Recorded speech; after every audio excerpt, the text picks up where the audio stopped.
Hello, my name's Rich. I'm the creator of Medieval History Buff.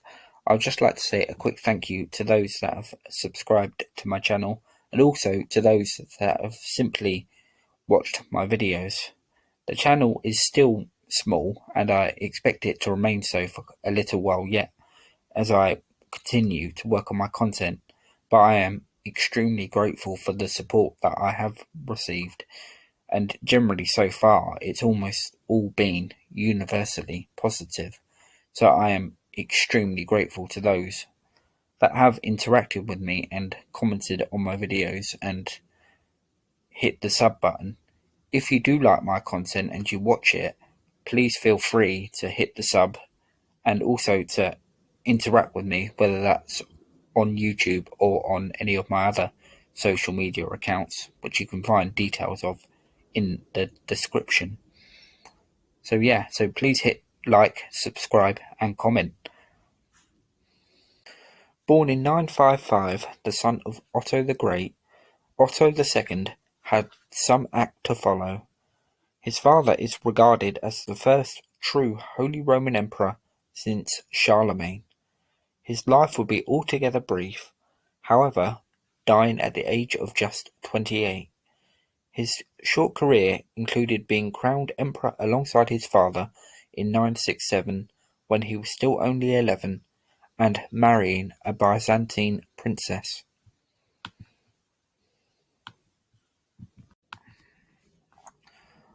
When Otto I died in 973, his now 18-year-old son again went through the formalities of being anointed king, even though he had done so on being crowned co-emperor in 967. Otto II's childhood seems to have been fairly normal, and the chronicler Thietmar of Mersburg describes him as being a happy and fortunate child. Otto is also described as being physically imposing, with a tendency to becoming reckless in his behaviour.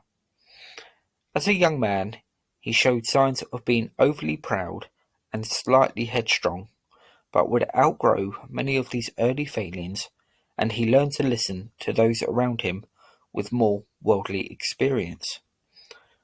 He was also a pious man and was generous towards the clergy. He offered the monks at Magdeburg a book containing portraits of himself and his queen, Theophanu. Otto had married Theophanu in 972, a year before he became sole emperor. With Otto, Theophanu seems to have enjoyed a good relationship, joining him on his travels and being raised to the status of co-empress. There were some chroniclers who were somewhat sniffy towards her. Perhaps this was because that Theophanu was Byzantine, and the Holy Roman Empire and the Byzantine Empire had a tumultuous relationship, or perhaps because, as a woman, she was no shrinking violet. Another strong female figure in the life of Otto II was Adelaide, his mother, who outlived both Otto and Theophanu, and is said to have been quite glad when Theophanu died in 991. When Theophanu became regent on behalf of her and Otto's son, she seems to have governed sensibly enough despite any tensions there may have been with her mother-in-law. Thietmar of Mersburg describes Otto's continued generosity towards the church, including Thietmar's own place of residence at Mersburg, granting the bishops there lands and abbeys for their own benefit and use. Otto faced some problems in his realm, with a rebellion being led by Duke Henry II of Bavaria. Having initially captured him and placing him in prison, Otto may have thought he had brought the trouble to a halt. Thietmar does describe the prison as being secure and well guarded. This couldn't have been the case, however, and Duke Henry escaped, proclaiming himself emperor.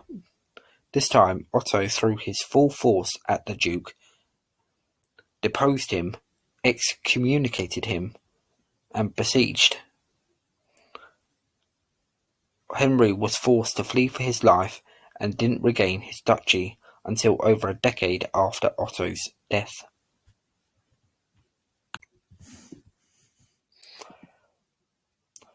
While the troubles with Duke Henry were ongoing, Otto had shown his potential as a military leader. First, he captured a defensive fortification held by two troublesome brothers in what was Otto's first serious campaign. Then he followed that up by clashing with the Vikings led by Harold Bluetooth. Otto managed to overpower them, and in order to stop them from invading again, he set up defensive structures where the Danes had intruded.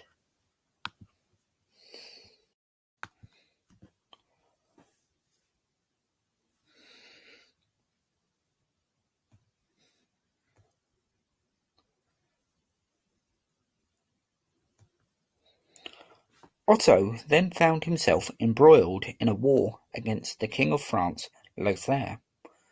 Lothair had launched an assault against the Emperor at the imperial capital at Aachen. Taking up arms, Otto declared war on the French king. Having caused considerable damage at Aachen, Lothair then beat a hasty retreat with Otto now in hot pursuit. Otto returned in kind the damage caused by Lothair by laying waste to France all the way up to Paris. He then besieged Paris, where illness and disease seems to have set in amongst the defenders of the city. Having firmly made his point, Otto withdrew his forces. In 980, relations between Otto and Lothair seems to have been mended enough for Lothair to appear before the emperor, loaded with gifts. Like his father, Otto had proved himself to be a strong leader in times of trouble, and this show of homage by Lothair must have been extremely gratifying for him. It was in that same year that Otto's son and heir, Otto III, was born. The baby was born shortly before the emperor left for Italy, where he would spend the remainder of his reign. Throughout his reign, whether the threat had come from Dane, Frank, or Saracen, Otto had kept an iron fist grip on his territory, and responded to any invasion with brute force, driving back the enemy from whence they came.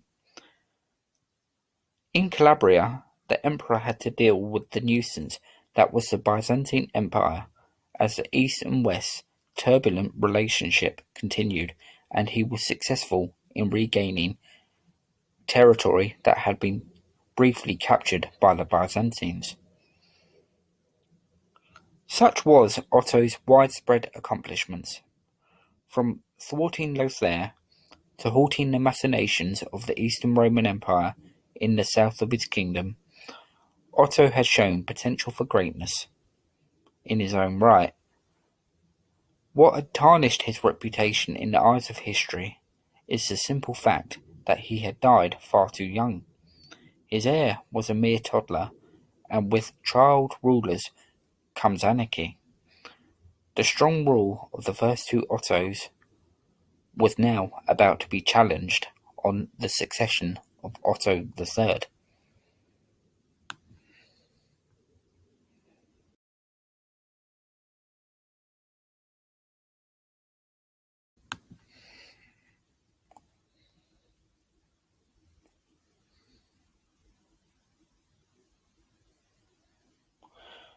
Otto III became King of Germany in late 983. He had spent his years as an infant in Italy, where Otto II had been putting out fires with invasions coming from the Saracens and the Byzantine Empire. Other problems that had occurred during Otto II's reign, as I mentioned earlier, was the troublesome Duke of Bavaria, Henry II, known quite appropriately as the Quarrelsome. After rebelling twice against Otto II, on the second occasion, declaring himself emperor, Henry had been emphatically defeated and put into secure custody. After his first rebellion had ended in failure, Henry had likewise been imprisoned, but through hook or by crook he had escaped. Showing no signs of feeling chastised by his failures, Henry had been released from his captivity on the death of Otto II. He was a cousin of Otto III, and so, by right, this made him lawful guardian of the young Otto II.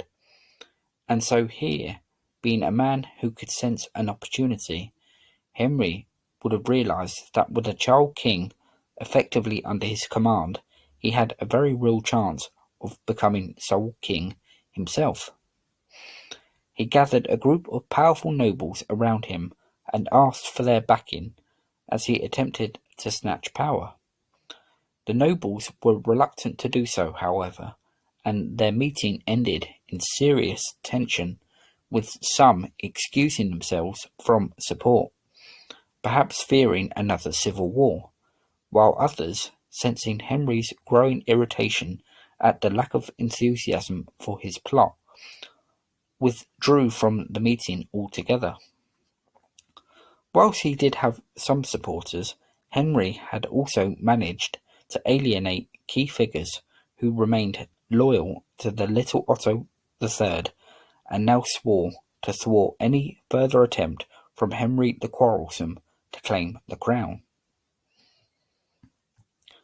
Around Easter of 984, Henry's support continued to grow, with 3 dukes also coming over to his side. However, there was also now plots against Henry himself that were quite out in the open, causing him no little alarm. He responded by winning over members of the clergy in Bohemia, but ultimately Henry began to see that the situation was escalating beyond his control, and in the summer of 985 he finally put an end to his bid for the crown by handing over Otto back to his mother, Theophanu, who now became regent. Whilst there is little good to say about Henry the Quarrelsome, he at the very least kept his young cousin alive. With such grand plans for power as he had, Henry might have done away with Otto in the fashion of other more ruthless and brutal figures throughout medieval history had done. It must have been a tremendous relief for Theophanu to be reunited with her young son. His fate during his 2-year absence would have been quite unknown to her. The following Easter in 986, matters continued to stabilise, with followers of Henry coming to Otto's court and bestowing gifts upon him. One of these gifts was a camel, which may well have bemused the 6-year-old. The next 5 years of Otto's life was relatively peaceful, or as peaceful as you could get in 10th century Europe. That was in part down to the capable rule of his mother. However, a blow was to befall the 11-year-old Otto, though, when in 991 Theophanu died. His grandmother Adelaide succeeded as regent. Given the fact that Adelaide was not particularly sorry at the death of Theophanu, it's probably fair to say, as he reached his mid-teens, that Otto would have been relieved to relinquish her of power and become ruler in his own right. Like his father had done, Otto was traditionally pious and made great effort to maintain the welfare of the church. In 995, Otto held a meeting in order to settle a dispute between Henry the Quarrelsome and one of his rivals. Through a combination of good counsel from the king and Henry perhaps sensing he didn't have long left, the matter was settled without too much further ado. Henry died not long after with words of sage advice to his own son. Henry ordered him not to rebel against his king and overlord, and demanded he maintained peace in Bavaria and governed justly. and in late August he died, ending a remarkable and memorable career. In the winter of that same year, Otto defeated the Slavs in battle in what were very unforgiving conditions. The initial Slavic attack had been a strong one, with the king's army scattering before it. Laying siege to key defensive structures, the Slav could have caused serious harm had Otto not eventually dispersed them with everything he had at his disposal. The threat to peace had become aroused by the actions of a man named Kiso, who had gone over to the Slavs. Otto treated him with leniency by restoring Kiso to the territories he had initially been deprived of. Not that it benefited Kiso much, as he was killed soon after. This was still a feather in the cap of Otto, as he was only about 16 at the time. He had demonstrated that he was reaching manhood by a combination of military leadership and managing problematic men of influence. The following year, Otto headed into Italy, where he would be made Holy Roman Emperor. From there, Otto's travels were far and wide. He stabilized matters in Italy, visited Romania before dealing with another uprising by the Slavs in 997. He also headed back to Germany, ensuring peace in his kingdom. A crisis arose in Rome when, whilst the rightful pope was away, a usurper had been put in his place. Then, to make matters even worse, the messengers that had been sent to Rome by Otto were captured and eventually taken hostage. Otto was thus obliged to march on Rome and restore order and free his messengers. The usurper, John of Calabria, unsurprisingly panicked when he heard the imperial army was heading towards him, and so fled. He didn't escape long, however, and paid the price by having his eyes, nose, and tongue cut off. Otto, in the year 1000, visited Aachen and the resting place of Charlemagne. Rather tactlessly, and what must have caused some deal of disapproval, he opened the tomb of Charles the Great and removed relics and hung them from his own neck. This is a strong indication of how he wished to see himself in history, and he perhaps must have achieved similar greatness if he had lived longer. But he died in 1002, aged just 21. The cause of his death was unclear, and it came at a very inopportune time. He was a young man, just finding his feet as emperor, and was just about to, as his father had done, marry a Byzantine princess. She was Zoe, daughter of Constantine VIII, and she would be empress too, in her own right. This now meant he died without siring an heir and securing the succession, and this would have serious consequences in the years to come.